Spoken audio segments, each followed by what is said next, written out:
Good evening, Las Cruces. My name is Cassandra Galvan, and you're watching What's Next. We're sitting down with Gregory Z. Smith, 2019 candidate for Mayor of Las Cruces. How are you doing, Greg? Very well, thank you. How are you? Good. I feel like we should have a secret handshake then. So we've been talking about Las Cruces, its future and growth and designs for growth that you as City Council have. We've also been talking about challenges and obstacles that present themselves during that progress. A constant is crime rate in Las Cruces. And some statistics I found out. So according to a 4-year survey, so that was from 2016, crime in Las Cruces is 115% higher than the national average, and it's safer than only 3% of the cities in the U.S. And then another more recent annual survey I found said that crime in Cruces is 43 crimes per 1,000 residents and gives you a 1 in 24 chance of any crime happening to anyone.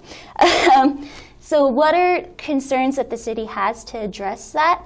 And what do you think can happen moving forward?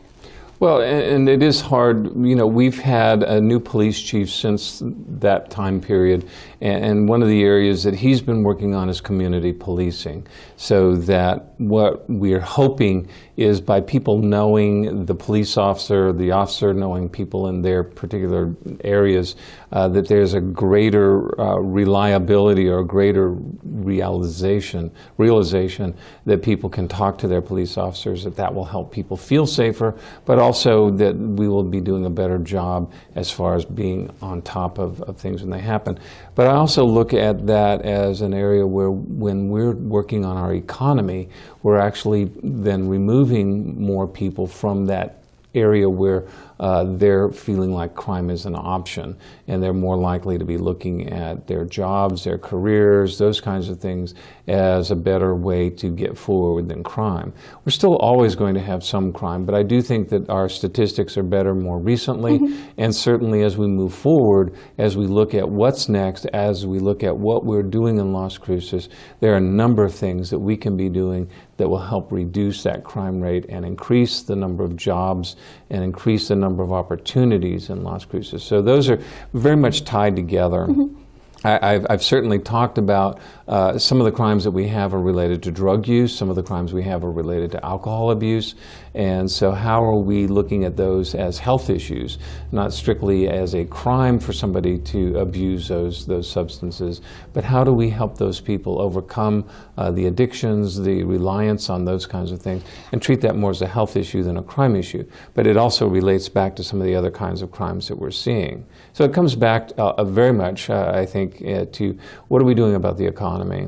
And are there city plans to implement, community health organizations or, designs for the future in order to address that and make it accessible to people to get help? Well, that's one of the things that I've been working on with one of our policy review committees is how do we look at what kinds of things we can put in place, helping with behavioral health, helping with the addiction issues, those kinds of things, looking at how this community can work together, how we can come together as a community to work on those things and help us then do better in the future. Because that's an area that definitely is part of the quality of life, it's part of what we can expect in our community, and I think that overall, we're still doing pretty well. You know, the statistics you cited from 2016, I think, are pretty dire sounding, but from the standpoint of what we experience on our day-to-day basis, most of us still feel pretty safe. Yeah. So we're talking about community policing, and so one way to address the issue would be more police, which kind of can seem militant even if you wanted to go extreme with it. But community policing looks at local areas in the city and, like you said, local officers, and creates a relationship between law enforcement and that community. So that seems to centralize or create areas of crime, and then other areas in the city have a lot of growth and economic development. Do you think that there's a way to address that so that those other areas of the city can have more development or more access to that other areas get? Well, I think there's a lot of dovetailing that goes on with what we do in one area tying in with what we're doing in another area and the things working together. So, I've talked about the innovative infill initiatives and other things that we can be doing to sort of have hubs community hubs. The ancient Greeks had a number, and I think it was 5,000. But basically, the basic sense was that if your community gets larger than 5,000 people, it's harder to keep up with them. It's easier for people to feel disassociated or otherwise that crime's okay. And so the ancient Greeks were saying, 3,000 years ago, that maybe not quite that long, but at least 2,000 years ago, that the ideal size of a community was about 5,000 people. Well, obviously in Las Cruces we have over 100,000 people. But how do we then create a sense of community in various parts of town so that people are feeling like, I know the police officers, I know my neighbors, I know the people I'm associating with? That means it's less likely that somebody's going to commit a crime. Not that that won't happen altogether, but also less likely that somebody else isn't going to know somebody. So those kinds of things, creating those community hubs then distributes economic development throughout the city, distributes resources throughout the city, and also creates more of a sense of community around those areas. That's part of what we're trying to do with community schools. That's what we're trying to do with some of these community hubs. So that's an area where just sort of how you structure development in your city can change some of those dynamics. But also then what were you doing in the larger picture to encourage our economy to be stronger? The economic diversity that I've talked about is one of those ways that we can make sure there's a broader base of jobs, a broader sense of opportunity for our young people. Most crimes, not all, but many of our crimes are committed by younger people. And so if we're more actively engaging our young people in recreational activities, having jobs, those kinds of things, then some of those crimes are less likely to happen. What are some examples of those plans, those recreational activities and like these jobs that can come to Cruces and help our community?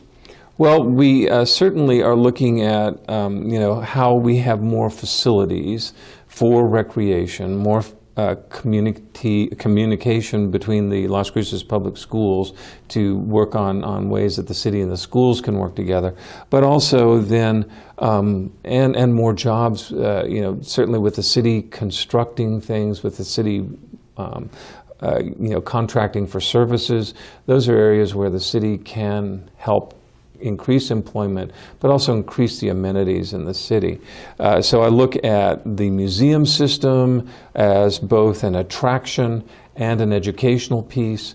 I look at the kinds of activities that we have going on at our various community centers, including the plaza downtown, as ways that the community can come together and feel like we have a sense of community and a sense of pride. So there are a number of things along those lines, but we also have an economic development office at City Hall, and they have resources, in other words, things that they can help people who want to start a business, help them understand some of the things that the city, because the city is very limited in the number of ways it can help people in private business. The anti-donation clause puts some constraints on us. However, there are ways that we can actually help through our economic development office.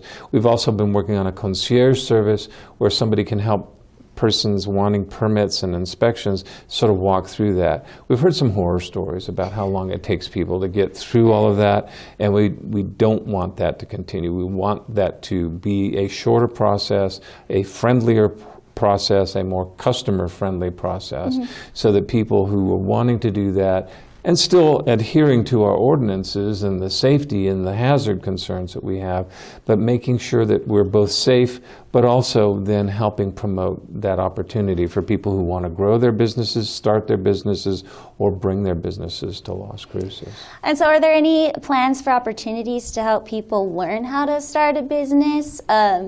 Like for in the future, are there any like community organizations that have events that help people learn how to start a business? Well, our chambers of commerce, we have 3 in Las Cruces, and we also have the Mesilla Valley Economic Development Alliance and several other organizations, as well as the city, and the community college and NMSU. So there are a number of different resources here, and I think that part of what I'm hoping our Economic Development Office can do more of is help people take advantage of those resources, but also bring them together as sort of a clearinghouse at the city, and have the city be then a more active partner in ways that it's allowed to do so, to help our businesses and the career opportunities grow in Las Cruces. All right. Well, that's interesting. So going back to safety and development and some of the ideas that you've spoken about before, actually, I was thinking of, so there are hiking trails. Las Cruces is really cool because you can go to a restaurant and there's a hiking trail like a block over, so you can walk, you can hike to a restaurant. I've done it. It's fun. I'm glad you're taking advantage of those things. Yeah, but I was walking, and we actually, so along one of those potential trails that I saw here in town, there was some tents, and it looked like people had been living there and staying there. And so seeing how that, if those hiking trails would bring tourists in and help the economy, it also increases the chance of being mugged or attacked by somebody who might think that you have your wallet on you or something. So what does the city do to address the issue of homelessness? Well, and it's a multi-layered thing. We have people sometimes who come to Las Cruces specifically because we're doing such a good job with the people who have found themselves homeless. We have people who are sort of on the edge sometimes in Las Cruces. A family relationship or something like that falls apart, and the next thing you know, somebody who was fairly secure has found himself or herself homeless. Sometimes they're precarious health issues. Sometimes they're precarious finances. There are a number of things where somebody who's in place can find himself or herself homeless. But there are also people who, traveling through, find themselves out of resources or find themselves coming to Las Cruces because we do a fairly good job of that. I frankly look at that as this is an opportunity for us to take a challenge and build on that. So both with the Amador Proximo, where we're talking about housing for people and sort of bridging from homelessness to having a permanent home and having permanent work. And we have homeless people who are actually working at Mano y Mano and other projects to help them have some spending cash to help them get their feet back on the ground. So there are things like that happening, and I think we just need to look at more and more how we're integrating that in a way that's respectful for everyone, and that also helps get a solid base for some people who've been kind of on a beach or the sand, as far as their security for a while. So those are areas where I think as a community, the way we've come together on some other issues, we can look at those as ways that we then build and help people who haven't been as fortunate as the rest of us. That sounds like a really great idea. So, you were talking about seeing, lots of land and there's a lot of abandoned houses and stuff. Is the city even capable of taking those properties and creating shelters or facilities? What are the plans if you could follow through with the real estate plans? What is projected for the uses of those places? Well, there are a number of different directions that we can go. There are a number of different ways that we can get there. If there's a property basically sitting in the city that has an old house on it, let's just use that for an example, and the house is getting broken into and people are staying in there, setting fires to stay warm, taking drugs, those kinds of things that are considered hazards, then if the property owner doesn't put plywood up over the windows and doors or doesn't put a fence around it, the city can, one, ask them to do that. If we can't contact them or they refuse to do anything, the city then can come in and take those precautions to try to secure the property. And in the process, the city is spending some of the city's money. They then bill the property owner, and the property owner, if the property owner doesn't pay the city, then that ends up being a situation where the city has a lien on that property. And eventually the city can either say, okay, you haven't paid us for what we've done to your property to keep it safe, to keep the community safe, and now we're going to ask you to either repay the city, or we're going to be in a situation where the city is going to have to put this on the auction block at the county courthouse, or county building. So they're different. That's one approach. The city can also take a look at a property and simply say, we're willing to pay this much to take this off your hands and put it back into use in another way. City can also use eminent domain, but we really try to stay away from that. Yeah. It's not something people like. So the lien thing is as close to eminent domain as we want to get, I think. But sometimes people get the idea, they take care of it themselves. Other times they let the city take it over, or they let somebody else buy it and do that. But then we're looking at, okay, do we make this into affordable housing? We've done that with some properties. Mm-hmm. Do we try to make it into market rate or something else? Do we sell it to somebody who's going to do something like that? Do we look at things like recreational activities or food desert areas where we don't have food facilities? We haven't gotten into those areas very much because we've really only sort of started this kind of proactive approach to the vacant properties, but it's something that I think we need to look at and do more with in the future. Right, and we can definitely look into that after we get back from a quick break.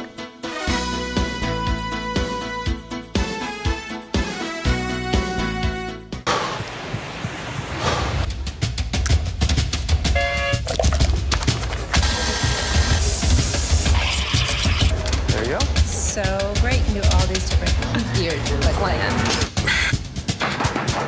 Okay. Nice. Guys, not all.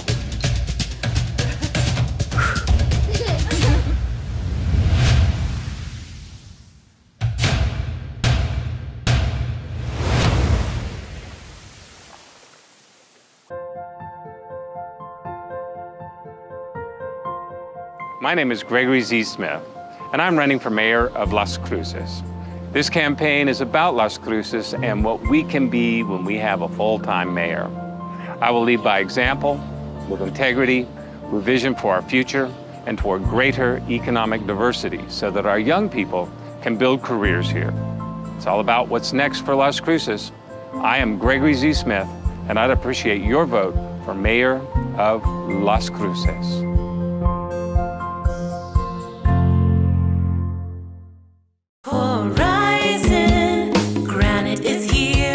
Horizon Granite is here. We'll come to you to customize your kitchen and bathroom with beautiful countertops and cabinets. Find out more at horizongranite.com. Call us at 575-650-3180. Horizon Granite is here. It's here. Make yourself a beautiful home. Hi, I'm Ray Bamberg with Here on Earth. I would like to invite you for a free hearing evaluation to our office. We've been here in southern New Mexico for 34 years helping people hear better.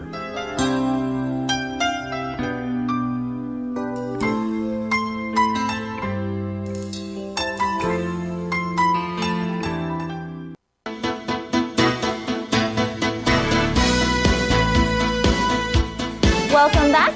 My name is Cassandra Galban, and you're watching What's Next with Gregory Z. Smith. All right, so we've been talking about the crime rates in Cruces and how it affects, what affects it. And so there could be, some people see it as a lack of policing. You think that there's another route that we can address it through the economy. What are some of your beliefs in that aspect, and how do you think you can help move it forward as mayor? Well, certainly. I mean, I think that oftentimes we look at the cause and effect of some things and we think everything's happening over here, and there's actually a whole sequence of things that can go into place over here. And so when we're looking at our economy, we're looking at things that how Spaceport America impacts Las Cruces, how what's happening in Santa Teresa impacts Las Cruces, how the film industry that we're bringing into Las Cruces more and more impacts jobs and opportunities here. With Spaceport, even though Spaceport is 40 miles north of us, we're getting a reputation connected to that. It ties in with White Sands, and it ties in with NASA and NMSU and other things going on. Santa Teresa, is just down the highway and down the railroad tracks a ways. But these are connections that, thinking regionally as well as the fact that a lot of times the entities that are located over there have like their global world headquarters in Las Cruces, or a lot of the people who work in those places are actually living in Las Cruces. So that's very connected for us. And so as we look at our economy here locally, what we're doing to help that grow, we're looking at how important education is, how important some of the amenities I've mentioned are, and how comfortable people are in Las Cruces as their hometown. Again and again, you and I have both experienced this, where people just say, I came to Las Cruces for such and such, and after I've been here for a while, I realized I wanted to stay here. And that has happened in both of our families, and certainly has happened to people we know. And a lot of that has to do, of course, with the nature, but it also has to do with the friendly people we have here. That's a big element for people. But what else are we saying is part of the experience in Las Cruces?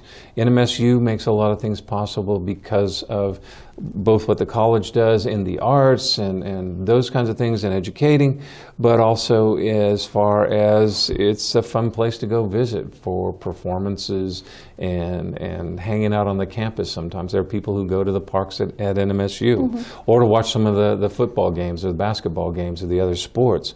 So we've got a lot of things that come together to help make this a place where people want to live, where they want to start a business. Those are the entrepreneurs. Grow a business. Those are people, local businesses who have already been here, or bring their business from someplace else. Those are the people that we're inviting oftentimes because they have something that fits in with Las Cruces, and they and their families are going to enjoy being here. So how we grow that kind of thing is really not as much. I mean, it's certainly part of it is how they have, what their experience is at City Hall, but part of it is also just, what does this community have to offer? What are we as a community doing that make people glad they're here? We have fantastic restaurants. We have other opportunities for people to do things. But what are we doing as far as how we project ourselves? And I think that's part of the energy that we put into it as residents here, part of what we say about ourselves when we meet people, when we talk about our hometown. And so what would you say, so you had mentioned the spaceport. Some people would argue that that doesn't really create any jobs for people in Cruces or anything local. What do you think about that, and how do you think that Las Cruces can create a wider variety within the job market? Well, I think one of the things that happens with Spaceport is that because it is at a remove, and so people don't see it every day, they think of it as sort of over there and not something happening here. But the reality is that the offices for Spaceport America are in Las Cruces. The offices for Virgin Galactic, which is their major tenant, are here in Las Cruces. And so in addition to the fact that people are coming here from elsewhere to work in those places, we're actually seeing people hired from Las Cruces to work there, to be hired from NMSU to work in those things. But there are also then the circles of other suppliers and related industries that then also are not immediately the 180 people working for Virgin Galactic. They're the 230 people who are working with suppliers of food or materials or things that they need. And so these larger and larger circles that are connected to those particular industries help in those areas. And those are exciting fields. There's a lot going on there. When we talk about Spaceport, I think I mentioned earlier that 140 years ago, Mesilla didn't want a railroad. Las Cruces did. Mesilla was larger at that point, and Las Cruces was smaller. Mesilla stayed pretty much the same size, and Las Cruces continued to grow. And so from the not growth for growth's sake, but actually for the things that we can do with that. Those are opportunities for us to do more for our citizens, do more for our community, and for people to feel like they're productively engaged in their careers. And so, yeah, that's something.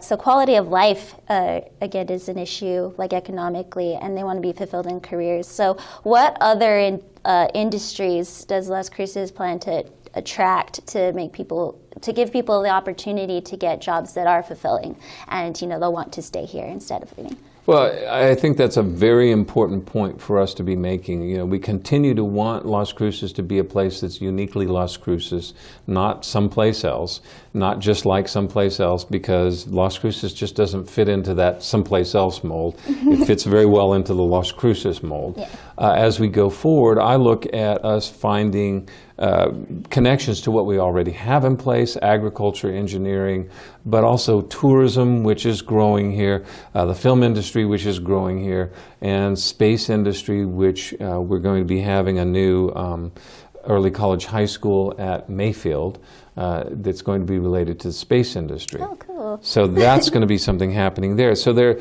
these little pockets of things going on that are expanding those opportunities, but also then this larger sense that as we're going forward, we're looking at where Las Cruces fits into that larger picture.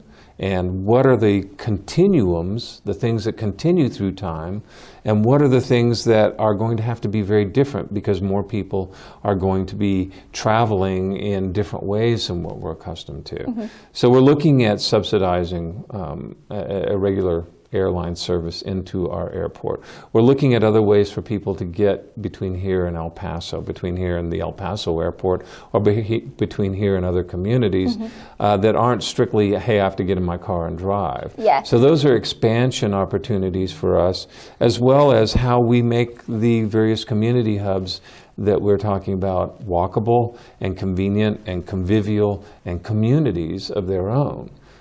So that all ties in with the economy from the standpoint of people want to be in places where those kinds of exciting things are happening. They want to be where they can point with pride at their hometown and say, Las Cruces has got this going on. Las Cruces is doing this, and I'm very happy to be there.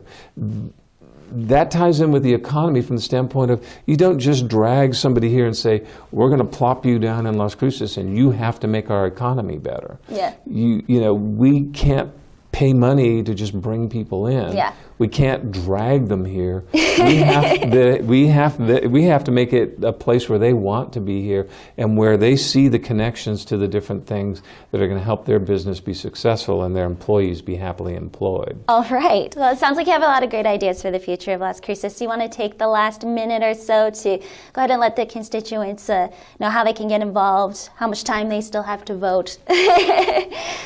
Well, we basically have a little over a week left. The final day of early voting is Saturday, November 2nd, and then Election Day itself is November 5th. So please make sure you vote. Please make sure that you mark your ballot for the city races, like the mayor's race, with as many people as you feel can do the job. I certainly feel like I'm well qualified to be the #1 choice, but I hope that you will also look at who also could do that job and who also would be okay, and then leave blank the ones you either don't know or you think would do a bad job. What you can do between now and then, of course, is continue to talk to other people. We're still taking contributions, and check out my website, gregzsmith.org. That's where you can find out more about what I've been saying and more about what we're doing. All right. Thank you so much again, Greg. Thank you. It's been great talking to you. And thank you for watching Las Cruces. This is What's Next. I'm your host, Cassandra Galvan. Good night.